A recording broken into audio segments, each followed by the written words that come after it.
ঠাকুরবাড়ির একটা বিখ্যাত রান্না তোমাদের সাথে শেয়ার করছি বন্ধুরা। কাতলা মাছের মুইঠা। কাতলা মাছগুলোকে জলের সেদ্ধ করে নিলাম ভালো করে। ভালোভাবে সেদ্ধ হয়ে গেলে ওগুলো অন্য পাত্রে তুলে নিলাম। নিয়ে তারপর সেগুলোকে কাটা ছাড়িয়ে নিয়ে তার মধ্যে নুন, হলুদ, লঙ্কার গুঁড়ো সব সামান্য পরিমাণে দিলাম, লেবুর রস দিয়ে তার মধ্যে কর্নফ্লাওয়ার আর বেকিং পাউডার দিয়ে ভালো করে সেগুলোকে মেখে নিলাম। এবার এদিকে একটি পাত্রে ডিম ফাটিয়ে নিয়ে তার মধ্যে কর্নফ্লাওয়ার দিয়ে ভালো করে গুলে নিলাম। নিয়ে ওই মুইঠাগুলো ডুবিয়ে নিয়ে গরম তেলের মধ্যে ছাড়তে থাকলাম। এবার ওগুলো উল্টে পাল্টে ভালো করে ভেজে নিলাম। নিয়ে তারপরে সেগুলোকে তুলে নিলাম।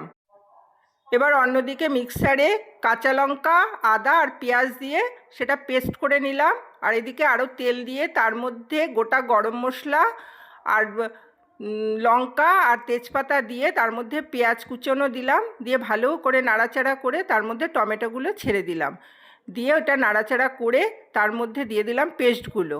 আর নুন, হলুদ, লঙ্কা, জিরে, ধনে সব পরিমাপ মতো দিয়ে দিলাম। তারপরে তাতে দিয়ে দিলাম ধনেপাতা পেস্ট। যারা ধনেপাতা না দিতে চাও তার পরিবর্তে ঘি দিতে পারো। দিয়ে ওটা ভালো করে নাড়াচাড়া করে নিলাম। নিয়ে সামান্য পরিমাণে জল দিয়ে ওটাকে একটু কষালাম। কষিয়ে তারপরে তার মধ্যে দিয়ে দিলাম গরম মশলা। দিয়ে এবার মাছের মুইঠাগুলো ছেড়ে দিলাম। দিয়ে ওগুলো ভালো করে নাড়াচাড়া করে নামিয়ে নিলাম। হয়ে গেল আমাদের কাতলা মাছের মুইঠা। দুর্দান্ত হয়েছিল বন্ধুরা, তোমরা ট্রাই করো।